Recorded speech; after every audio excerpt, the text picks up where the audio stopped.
Buenísimos días, mis queridos marines espaciales y hermanas de batalla. Aquí vuestro comisario Krieger.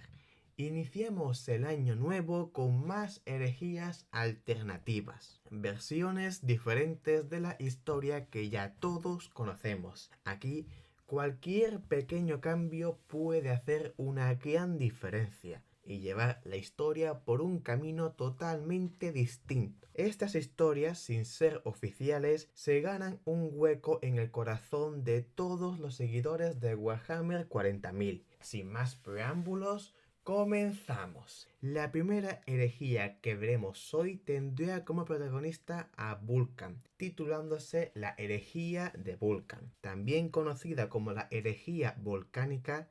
Aquí será Vulcan quien lidere la traición contra el emperador. El hecho de que sea Vulcan el principal traidor nos puede impactar bastante. ¿Cómo puede ser que el primarca con el corazón más puro se convierta en el traidor del imperio? ¿Qué razones le hicieron tomar ese camino tan oscuro? Si hablamos de razones, Vulcan tiene muchísimas. De hecho, es quien tiene más motivos para rebelarse contra el imperio, incluso más que Horus. Pero primero vayamos a los antecedentes. Hay varios acontecimientos muy importantes antes de la propia corrupción de Vulcan.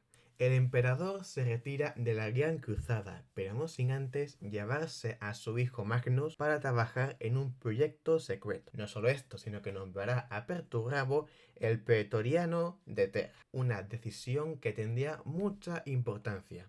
Un acontecimiento muy importante tiene que ver con el concilio de Nicea. Aquí el debate se encarnizó bastante contra los psíquicos, ya que según ellos eran una amenaza importante. Magnus esperó hasta el final para proponer una manera de controlar a los psíquicos y a su vez ayudarlos. Siguiendo los consejos de Mortarion, proponía un programa para que los poderes psíquicos fuesen bien enseñados y no cayesen en malas manos. Sorprendentemente, todos aplaudieron y se aprobó por mayoría casi absoluta. Sin embargo, la enfermedad de los 1000 hijos seguiría. El cambio de carne provocado por Snatch. Como el dios del caos sabía que no se unirían a él, destruiría a la legión. En un intento desesperado, Harriman realizaría la rúbrica con cierta supervisión de Magnus, causando el desastre que todos conocemos. El emperador ve esto y va en persona a por Magnus para castigarle. Él acepta sin resistir.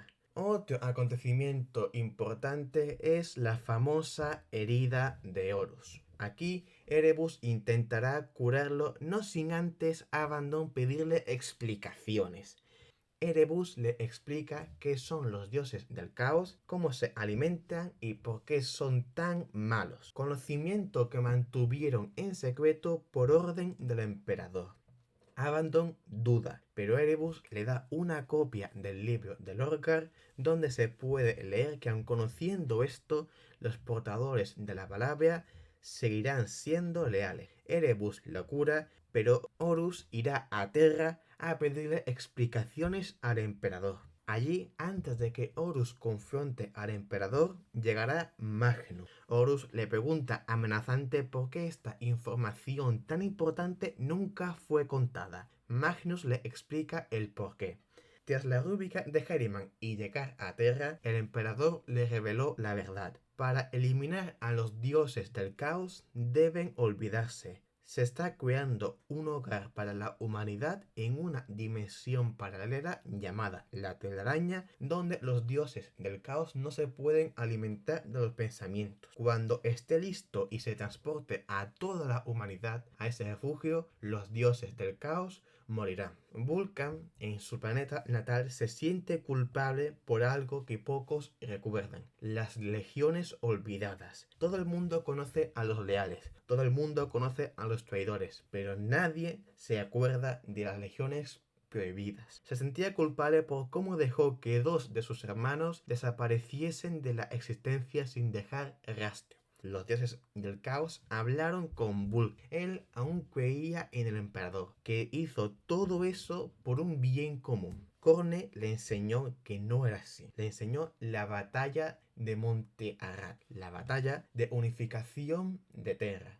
donde según contaban los guerreros trueno murieron de manera honorable. Pero no fue así. Fue una matanza de los custodes contra los guerreros trueno. Snetch le enseñó cómo sería el futuro. Su padre siendo adorado como un dios, la burocracia destruyendo planetas, millones de vidas sacrificadas en vano, los psíquicos siendo sacrificados para mantener a su padre con vida. Vulcan vio esto y con lágrimas en sus ojos le pidió consejo a los dioses del caos. Ahí es cuando Vulcan cayó en la oscuridad. Los traidores que acompañarían a Vulcan serían los Manos de Hierro, la Guardia del Cuervo, los Puños Imperiales, los Ultramarines, los Cicatrices Blancas, los Lobos Espaciales, los Ángeles Oscuros y los Ángeles Sangrientos. No solo esto, sino que también la mitad de los hijos del emperador, liderados por Fabius Bill.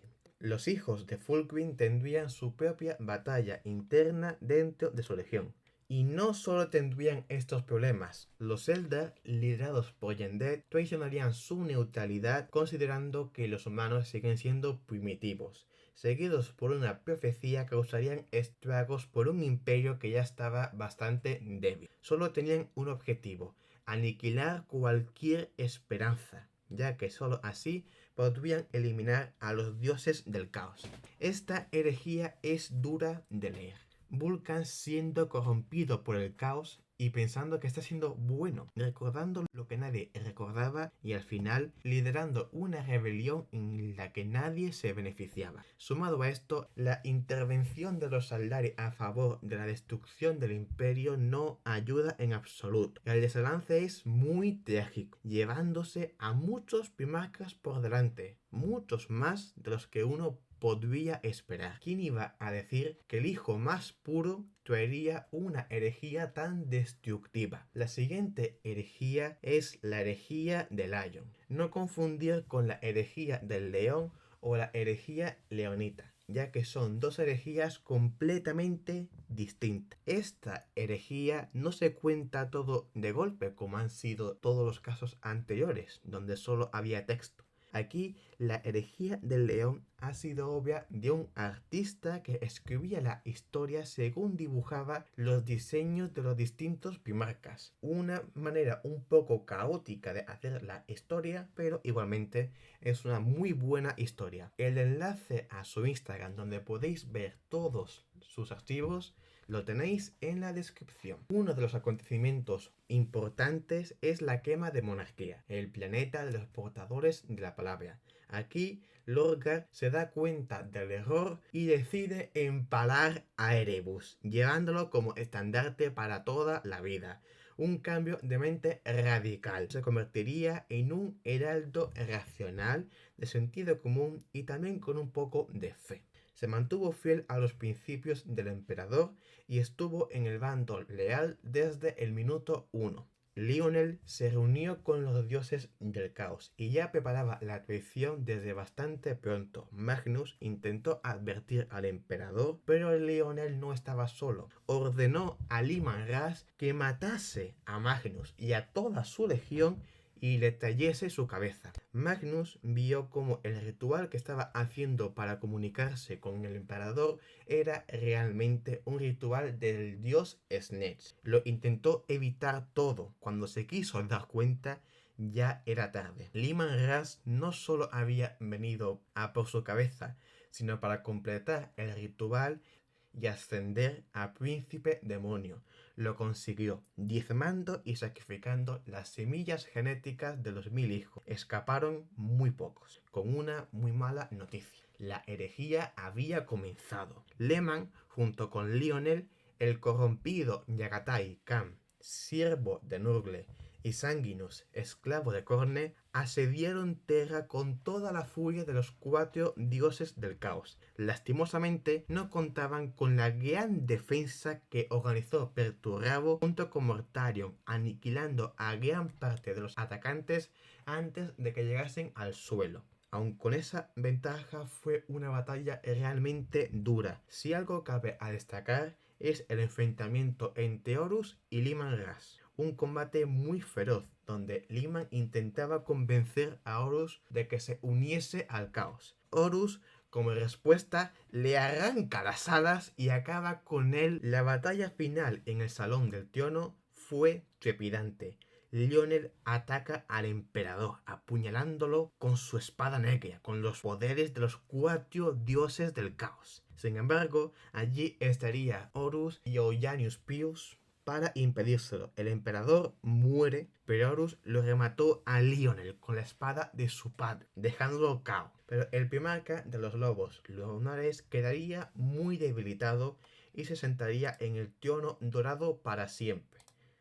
O tal vez no. Esta herejía tiene una continuación muy interesante, ya que aún sigue su historia en el universo de Warhammer 40.000 y posiblemente sea una de las mejores continuaciones que conozco, ya que hay muchas esperanzas de resolver el desastre que causó la herejía de Lion. Es una historia muy profunda y con mucho potencial de hacer una saga de vídeos solo de ella, ya que los primarcas leales ni se van a perder, ni se van a morir, ni van a huir. En el lejano futuro de este universo aún hay esperanza. Para finalizar, tenemos la herejía del Cíclope. Dicho así, tal vez no os suene quién es el traidor, pero a esta herejía se le conoce como la herejía de Magnus.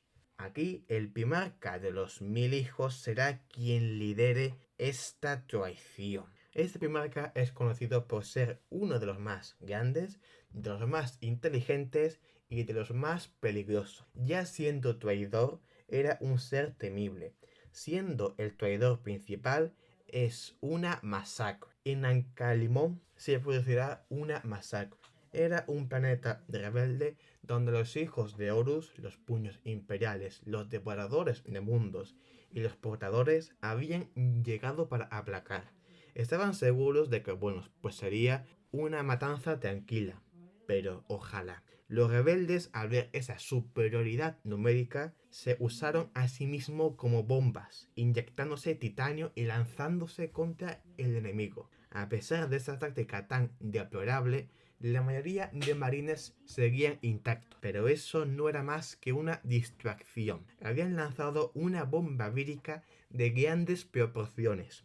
100.000 astartes llegaron al planeta. Menos de 20.000 sobrevivieron. Sus propias legiones los habían traicionado. La herejía había comenzado. Magnus movía los hilos desde su propia nave, la Motep. Su gran poder psíquico, potenciado por los dioses del caos, le era más que suficiente para tener casi control total sobre la situación de sus hermanos. Gulliman había caído preso del dios Slanesh, purgando a los leales en todo su sector y dedicándose a los placeres de este dios.